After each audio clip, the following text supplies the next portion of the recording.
Hey everyone, this is Jaime Alejandro, and you're listening to the Arts Calling podcast, the place where I interview hardworking independent creatives in the literary, visual, and performing arts. We have a great conversation in store, but before we get to it, I'd like to remind you to please stop by the shout-out link in the episode description.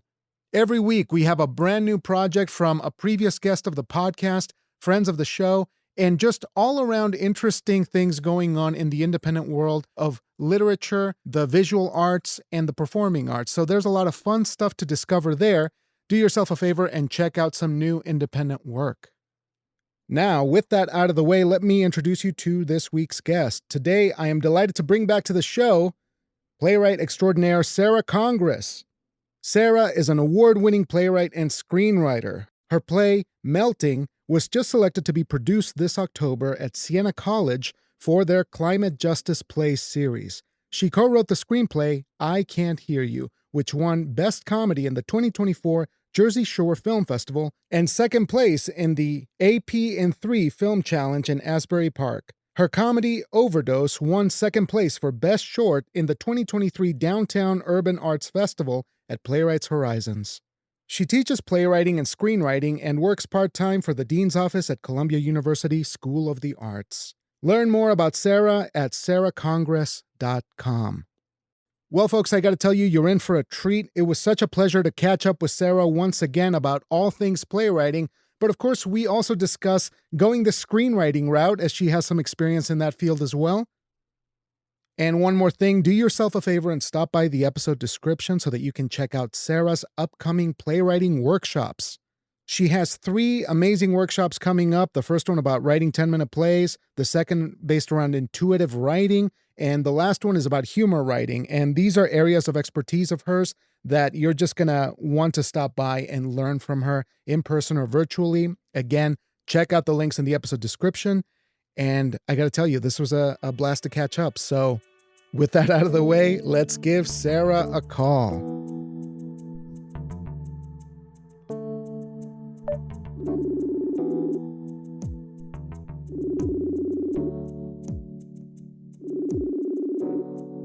Hey, Sarah, good morning. How are you?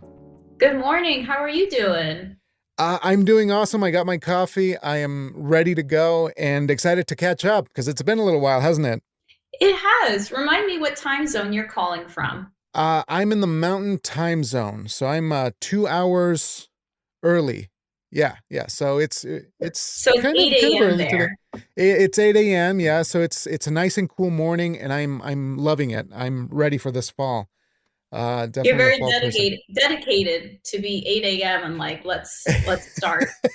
It's 10 a.m. here. I'm more ready. No, that's good. I actually think that it just kind of springs me to life, and then I'm able to get up and running. And especially with the coffee, I think we're going to be in a good spot. But it's really good to see you. And I know that you've had some amazing developments in the last couple of months, maybe the last year, because I think it's been a year since we last spoke. But maybe you could tell me of the latest thing that happened, because you had a film that was an award-winning project that just came out, right, recently? Yeah, I think the absolute most recent thing that happened this week was that my play about climate change, Melting, was selected to be produced in the symposium at Siena College, which will be October 11th. Excited to go up to the college, and also happy that there's a home for comedic pieces that deal with real life issues like climate change. So yeah, very excited to work with the team at Siena College about that. And you're absolutely correct. I have been working with a producer down the shore named Karen Whitman, who has a company called Vassana Ventures. And I helped her write a film called I Can't Hear You. And it won second place in AP in 3 in Asbury Park, which was very exciting. And then very unexpectedly, I woke up to a text in, I believe, July with all these photos, because I actually didn't go to the awards ceremony. It was on the Asbury Park Rooftop Hotel. And she said that our short film won Best Comedy in the entire Jersey Shore Film Festival. There were all these amazing photos of the cast and her family and her husband. And I'm delighted to say that that really sparked her to keep making films. And I'm very lucky to have helped serve as a co-writer for her latest film, which I haven't seen yet. Oh. I was not present during the filming of it. I was not on set, and really excited to see what she and the team did with that. And we'll find out, fingers crossed, about the AP&3 Film Festival this year and whatever life she decides to take on that. So that'll be our third screenwriting adventure in less than a year, or just about a year. Wow. So very motivated producer. Yeah, that's an incredible turnaround for these kinds of projects, because usually, as we know, making a film is anything but a straightforward path. So if we could maybe broaden the conversation for a moment, because I love this idea of finding good partners, finding good collaborators. And as you have gone down this path, and I know I love just hearing your advice on this, because you're a very efficient, very driven person. Thank And you. I'm curious if you could elaborate a little bit more on how to find these kinds of collaborators. What are the things that help you sort of suss out people that you want to work with? Because once you start getting busier with work, I imagine it's harder to kind of figure out who you want to work with. What a wonderful question. I think that what I personally love about writing for producers or directors is that it's such a team game. My role is to hear what they are looking for, take their script, if they have a script, with the producer down the shore. Karen will present, this is what I'm going for. And we sat over lunch in Asbury in August, and for 2 hours, I just took a red pen and said, this joke might be a little bit funnier, or, have you thought about this? So it's a very collaborative way to write. I've noticed with film, it's so enjoyable because it's such a team sport. My role is to, using the craft, the tools I have of character, tone, mostly rhythm. I think bringing rhythm and cadence of this person, the producer's coming from it from a money standpoint, from how the heck am I going to cast these parts standpoint, time standpoint. My role is to take her vision and think, how can we make this a melody? How can we take everything in all these parameters and help her get to a boom, boom, boom, boom? Take that up to that level of a script. Delicious projects. I love doing this type of work.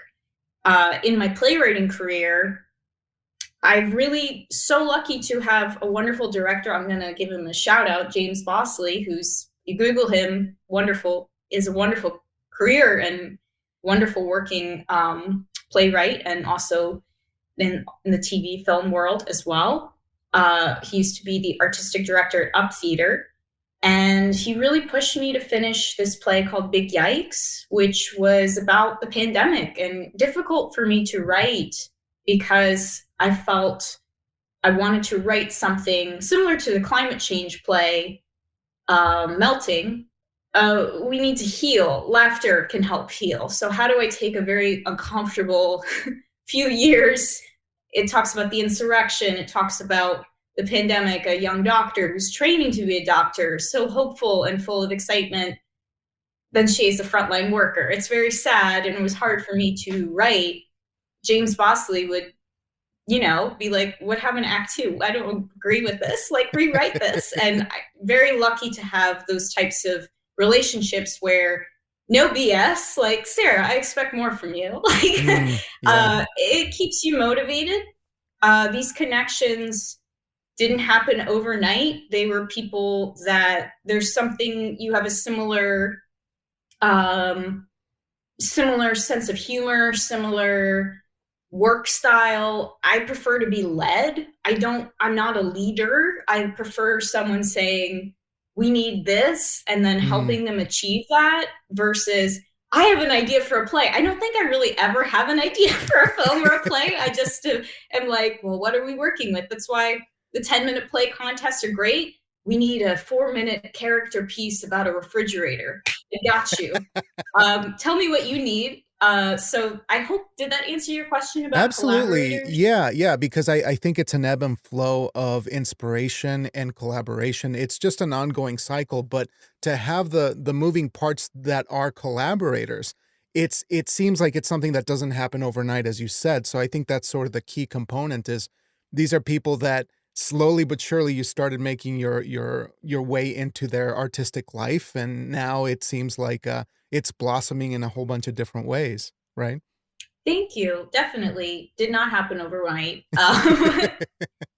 And just finding people that push you to be your best in your craft is, I don't know, if you were in an orchestra and your conductor was like, no, you could take it to the next level. Like finding people like that who will really encourage and motivate you to be as good as possible in your craft. Rare to come by, so treasure those people. Yeah, and it's a very theater-centric way of looking at things. I know that, in say, if you go into filmmaking, there is just a completely different version of that. It is kind of like collaborating, right? But there's some differences there, and maybe we can kinda get into the meat of the conversation, which was this transition of going from playwriting to the filmmaking collaborative process, and maybe what are some things that are being distorted by film, or what are the differences there that make you go, "I don't know if maybe I should go back to theater because there are some things that I don't feel like are gelling right now." Money. Mm. Films cost so much money. TV costs so much money. It's an investment. Luckily, I've never had to be part of that side of the fun, scary words such as fundraising. Very lucky to my time on set is usually small hour increments, not full days. So listening to the producer, there is a hierarchy here. The producer tells you what they need. There's a lot more flexibility. There's a lot more listening, understanding the politics of the set, Mm. understanding when it's appropriate to give an opinion and when it's not, understanding that at the end of the day, it's not Fresh Kills by Sarah Congress. Like, it's a Sarah Congress play. No, it's a Karen Whitman film, which I helped co-write. Worth it every time. Delicious. So cool to see. I absolutely adore this kind of work. I also adore writing my own plays, my own TV things. I do write little films not films, I write TV scripts and come hither vampire shows, which I send to my agent. Those are like, quote, passion projects. And I also met with, daytime soap people, and I'm not going to send them my passion project vampire piece. I'm going to send them whatever parameters they're looking for their needs at General Hospital or Days of Our Lives, etc. So just knowing which script goes where, what it really giving yourself the freedom to have your own projects, but definitely with film and television, you're lucky to be there. Somebody is putting a lot of money and time and planning the Excel sheets I've seen for these 3-minute films of even the schedule of the day. Thank God I don't have to do that. I usually leave thinking, wow, I put about 6 hours into this today. They're there all day. Like, I usually just leave thinking, wow, I really love just helping write and not having to do all of this. I mean, even the assembly of food. Mhm.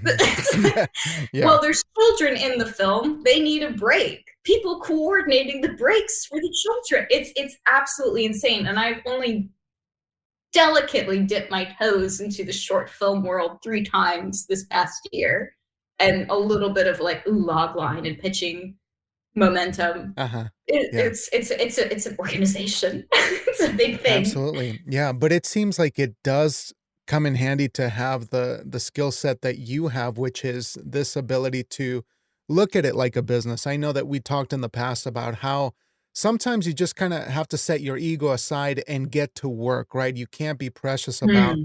the work. And so it struck me as like you just kind of having this figured out very early on that like, look, I have to do this, so I might as well just commit 100% to it. But you differentiate very well between here's what I love doing. I'm going to do something that's an expression of my interior self versus here's something I'm going to do for money. And here's something that I'm going to do to serve a greater sort of like thing like a filmmaking thing is. So how do you find that balance? Because I know that, people struggle with this. Like, am I being honest with myself? Am I being my true self by kind of thinking about my creative things this way? Wonderful question. The answer is to focus on your craft. Just focus on what can I bring to this situation, tone, character, plot, a beginning, middle, and end. I don't agree with this scene, but hey, what about a joke there? Focusing on craft, taking yourself out of it, even if the piece is not your idea, even if all the options of what about this, what about this, what about this, none of them were picked. This was picked. Okay, so we're doing this. How can we take the craft that we have and make this the best version of the script possible? Yeah. You're going into architect mode, right? And just completely just doing the framing of the house, and then like here, the builders are going to come in, they're going to take over.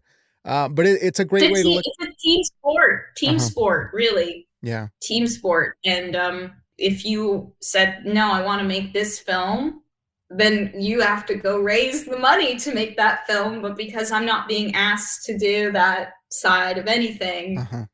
my job is to help build their vision. And it's good practice for life. It's good people skills. I would say film is very good people skills. Learning how to Yeah. deal with people Yeah. and who is the primary stakeholder at any given I moment. think this is where we really come to the most fundamental thing about being an artist in a capitalist world is like talking to people, getting outside your head and actually finding the transferable skills that you need to kind of exist in the real world and the creative world. And I don't know if there's a real world, it's just the world, right? But you still have to get out of your head, right? So I guess we could go on about this a whole bunch, but maybe I should focus on the screenwriting here. You had a script that you were pitching a while back last time that I had talked to you, and it was the Maisel script. And maybe this was a while back, but it's an interesting anecdote that I don't think we dug into enough. And I'm curious if you could share a bit about. You're bringing up the 2019 Maisel spec. Wow. Okay, okay. Well, I was just thinking about it because I listened to it this week, and I was like, I didn't ask her this. We didn't get into detail about sort of like taking your voice and finding the right maybe narrative for that episode, because it's a great show, and as you mentioned, there are some parallels with your life and sort of like the character of Maisel, which is why they thought that you would be a good fit for that. But what about it that like made you discover that narrative for that pilot? I'm just curious to kind of see where that bridge is between you and the character for that specific, project as an example. Wow. Wow, what an interesting question. Sorry, I'm catching up too from like the last time we talked. Now I'm like, oh, I left a lot of stuff uncovered, so maybe we should backtrack a little bit. When Maisel came out, a friend and a mentor and a couple people thought, you'd really like the show. You should watch it. So I watched it and I was like, oh, this is funny. I loved Gilmore Girls. Wonderful show. There's a lot of warmth. There was the irony that I, did live on the Upper West Side, which a lot of it was being filmed around us. Mm. My mentor suggested writing a sample script, which I'd never done before.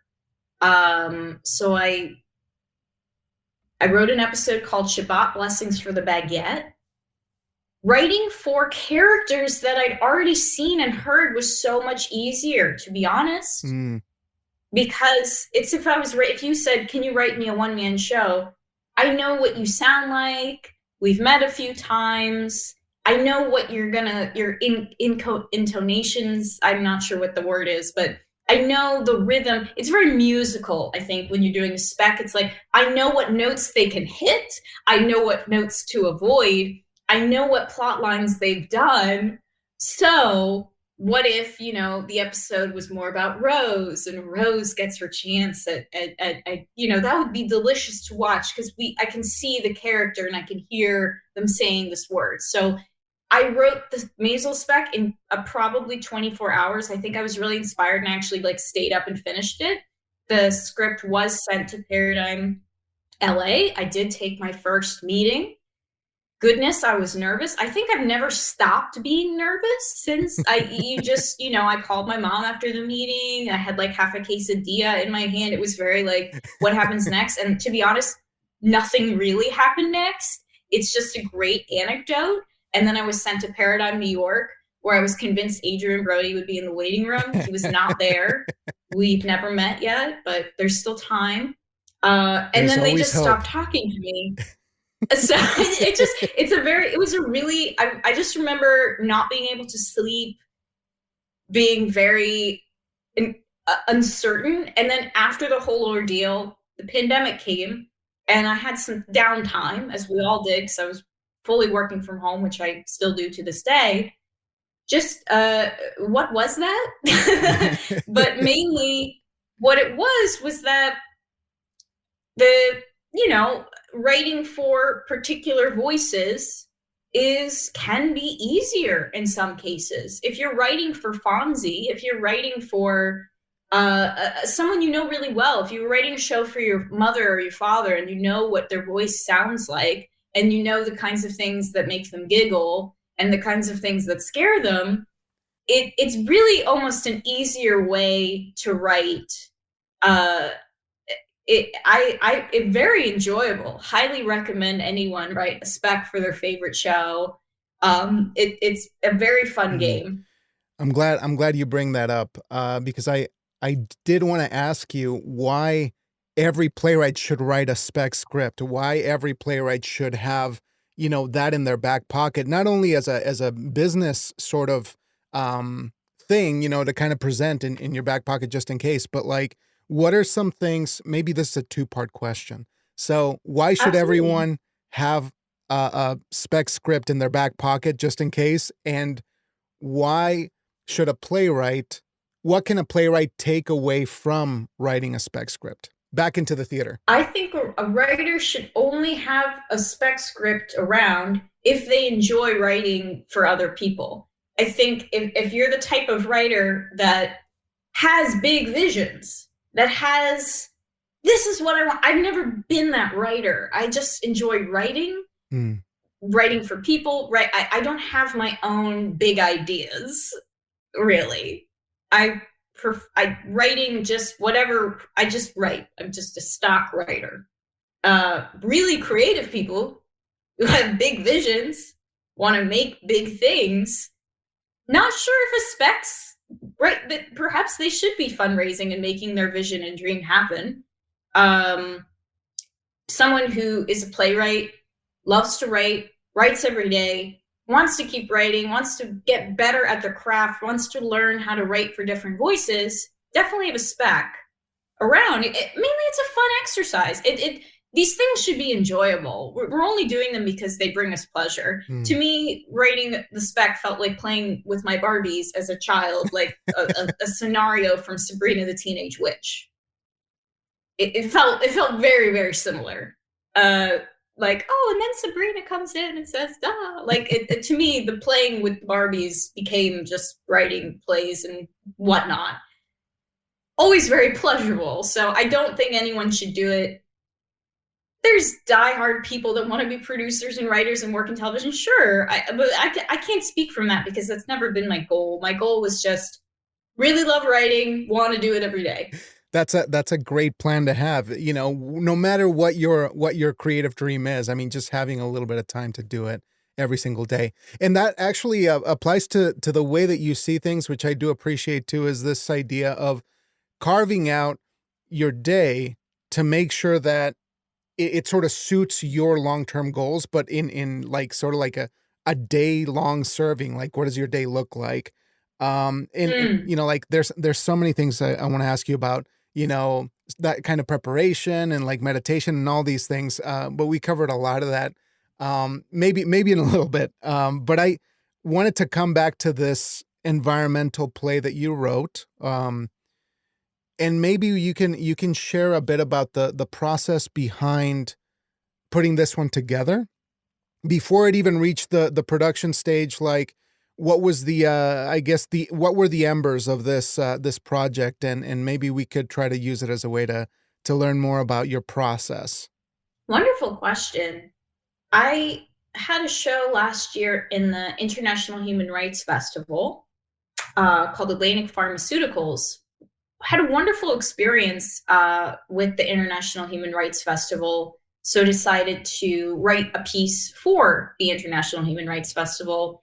And one of the topics that they listed was climate change. They were looking for climate change plays. Blanking on the name, going to look up, I read this wonderful book from the library called Not the End of the World by Hannah Ritchie, which really was a phenomenal nonfiction book explaining what we need to worry about, what we can do about climate change, and why we don't need to be so doom and gloom about it, that there's things that we can do every day. Very inspired by this, I thought, how can I turn these facts and positiveness, instead of this big gloomy issue, how can I turn this into a kind of silly comedic sitcomish scene that breaks down the issues at hand? So I said it in a crunch gym at the staff meeting.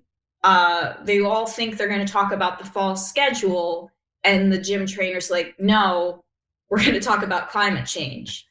And they talk about how each staff member, and there's a yoga instructor, there's the kettlebell guy, like there's your stock characters of the gym, all with their own eccentricities. They're all a little funny, a little strange. And together they learn ways that they at the Crunch Gym can help, Crunch West 82nd, which is a wonderful gym, taking wonderful classes there, how they can help make their community a little bit better, which I thought was the theme of this beautiful book that Hannah wrote.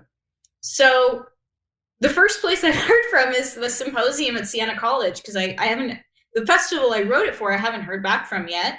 And in the meantime, this beautiful opportunity to go up to Siena College for 2 days in the fall and see the leaves change, take a nice little Amtrak ride, and be around other people that are writing plays about this issue, which I'm excited to meet those people. I hope that answered your question. Absolutely, because it's always interesting to hear the genesis of a project like this, because it sort of allows us to get rid of the myth around how difficult it is to do that, because as a comedy writer, you do something that's really difficult for a lot of people, which is to make something this complicated funny and relatable and approachable. And one of my favorite lines that you said last time, and I wrote this one down because from the last conversation we had, was don't make it an issue, make it life. I was like, man, that's really, really good. And you could put that kind of make it like a memorable quote here, because it does touch on this idea that like there are issues that seem to be sacrosanct and you can't really talk about them because they're serious and really intense issues. But I think you kind of got the recipe down, and I'd love for you to share a bit more about it, because it's so difficult to talk about certain things, and you're doing it again and again to great effect. And so maybe if we could elaborate on this idea of not making it an issue and making it life. What does that mean? Character. Humans. We're people. People really being in someone's head, in someone's voice, a person that you know. The lady at the post office who runs the passport line, be in her head. How would she feel about reading the news about a terrible oil spill? It's about character. It's about taking the issue and putting it in Maisel's head, in putting it into Fonzie's head, in putting it into Sabrina the Teenage Witch's head. Sabrina would probably get her witches together and solve the issue, probably using magic. Magic being just a different way of thinking.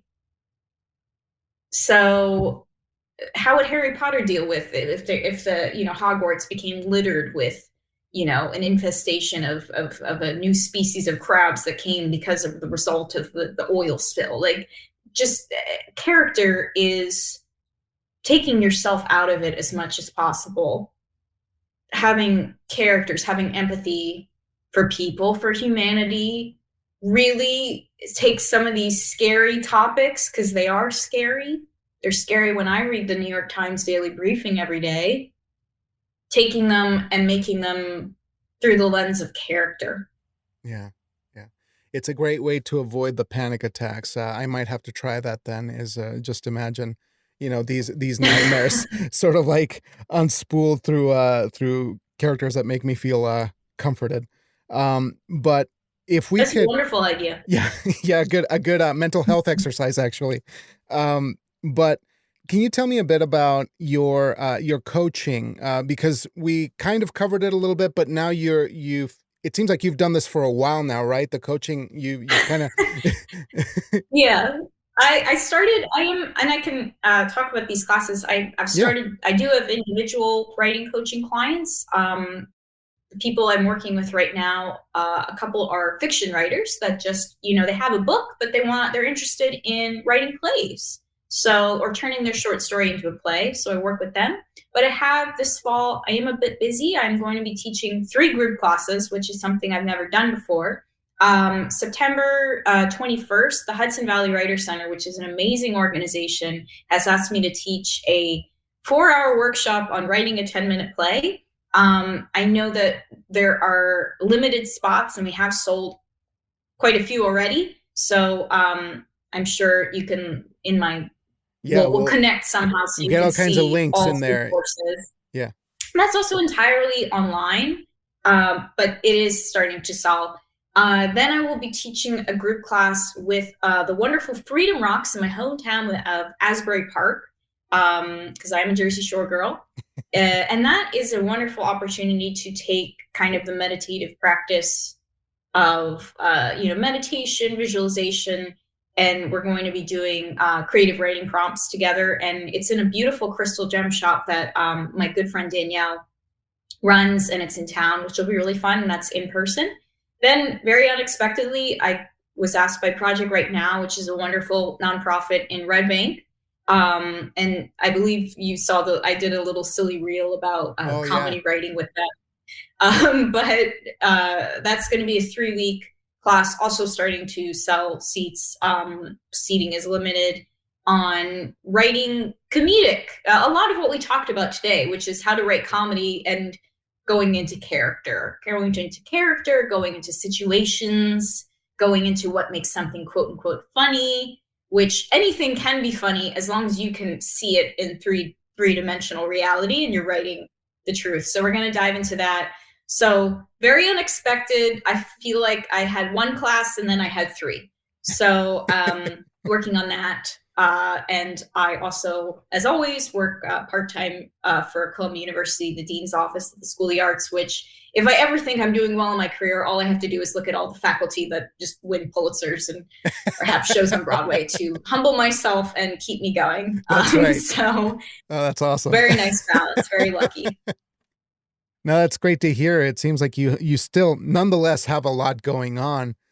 But personally, what does your calendar look like? How are you managing all of these things? Because there's a lot to do, a lot to prep for, and I'm curious how you become more tactical about it on a day-to-day basis with all these hats that you're wearing. That's a great question. I feel like I have a lot of downtime, but mainly I have the luxury of working from home, which makes you get to build your day. When I teach, it's very important that I read and take notes on the person's piece that they've sent me 24 hours in advance, not a week before, because it needs to be fresh. When I'm giving notes to a student on their short story or their play, I take notes, but I really I need to see them like immediately. So I've noticed that's been very useful to help guide a person's story forward, which is the goal. It's not your story. You're guiding a person to reach their vision of their or short story or their play or their script 24 hours in advance, take notes. I email them to myself. And then when we meet for an hour on Zoom, go over them one by one. That is a big thing that I do. I imagine when I'm teaching these courses, which again, new experience for me, will be the same, reading everybody's pieces the day before we resume class. For my own writing, I do make sure to write every day, even if it's just a couple silly lines for Come Hither, my vampire show. I'm on episode 3, or, oh, this would be a good movie idea, whatever, or, oh, this 10-minute play. Because if I'm not writing my own things or working on my own craft, how can I really give to somebody else without feeling depleted? So very important. That's definitely important. But really, I feel like I have a lot of downtime. So still feel like I spend way too much time cleaning my apartment. Like still very long time walking around. That's an essential part of the creative process. You're stewing in the idea. That's what we call it. Spend a lot of time at the gym, spend a lot of time at the nail salon, spend a lot of time mopping my floor, texting people. Definitely there's still quite a bit of downtime. Very lucky to have be able to work remotely, because that certainly gives you the flexibility without a commute time. Right. So I was going to ask you about Come Hither, which is your project, the big one that you have going on, but I don't know how much of it should be under wraps. So we don't have to talk about it. None of it. Okay, it's all fine. Right. Because it's a big one. Yeah. Log lines are hard to write. That's all I can tell you. My mom had to help me write the log lines.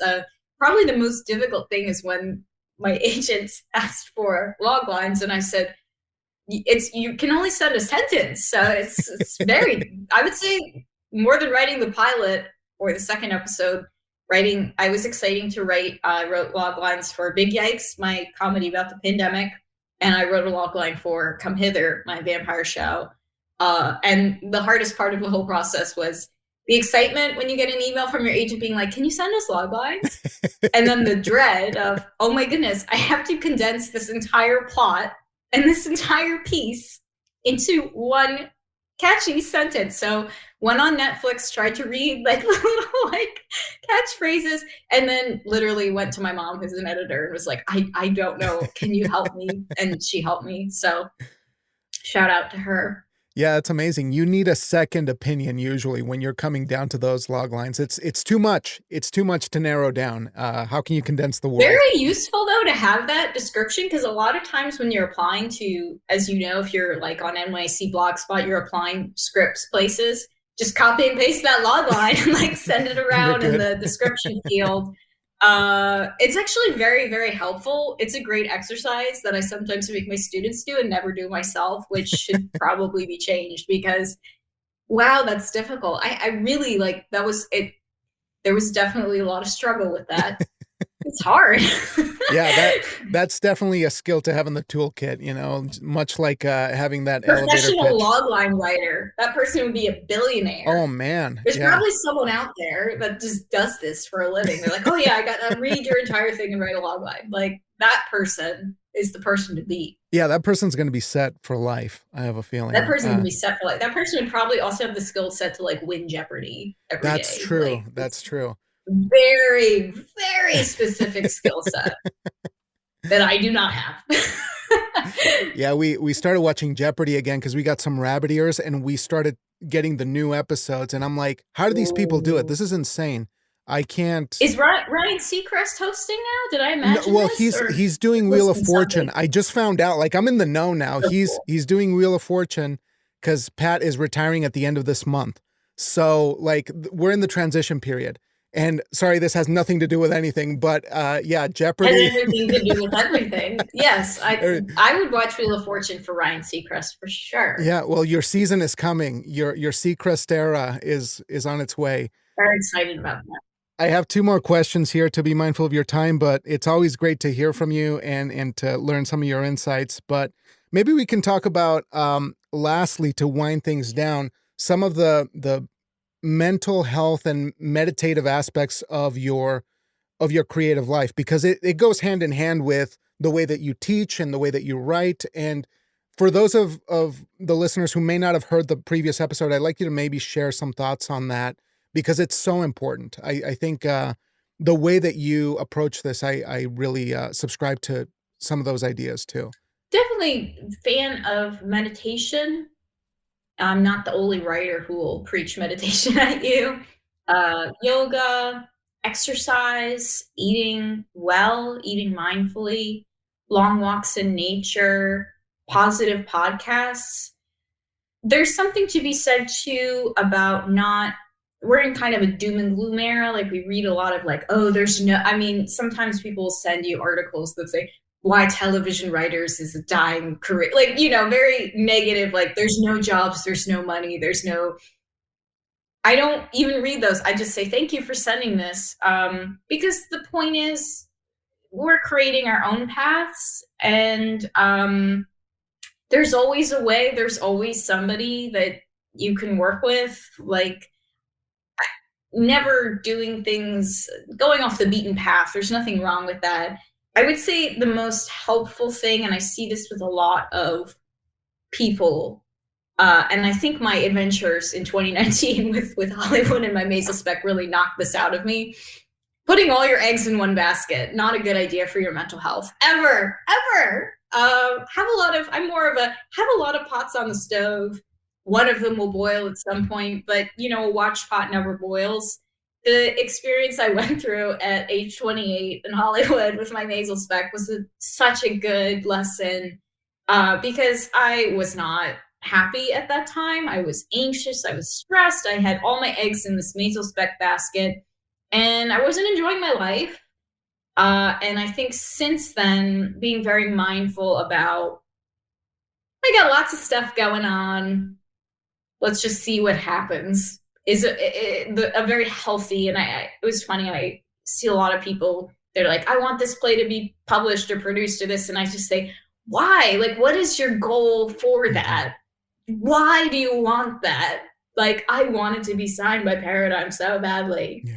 I ended up getting signed by other people, and it doesn't really change much, to be honest. Like, you just get to say, yes, I'll have my team look at the contract, but you're still waiting on the contract. You're still waiting for the producer to hire you. You're still waiting on the details from Siena College. You're still waiting. We're always waiting. Like, it doesn't really change much. So just learn to stay busy, learn to stay productive, learn to enjoy your whole life, your family, your friends, your health, your neighborhood, your community.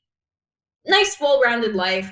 Does this mean I'll end up a Martin Scorsese? No, because I'm not someone who's really, I don't really have, my goal was to basically do what I do right now, which is I write, I get to work from home, and I'm busy working around, and I get to teach, which brings me a lot of joy, and get to write silly films from producers and talk to people that do cool things in television. I feel like I've achieved what I wanted to achieve.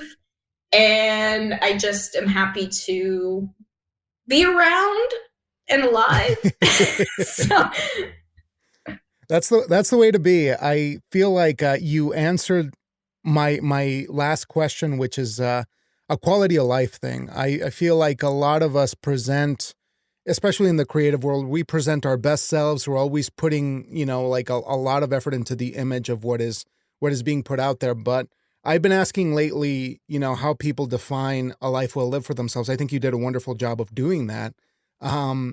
Because I think we forget that there's more to life than the craft. There's more to life than, these kinds of career projects. Right. And maybe if you could elaborate a little bit more on, as a human being, what keeps you going from day to day? You've answered a lot in this last question, and I'm wondering if there's anything left to say, because as a human being, like sometimes we can be so miserable and we don't have to be.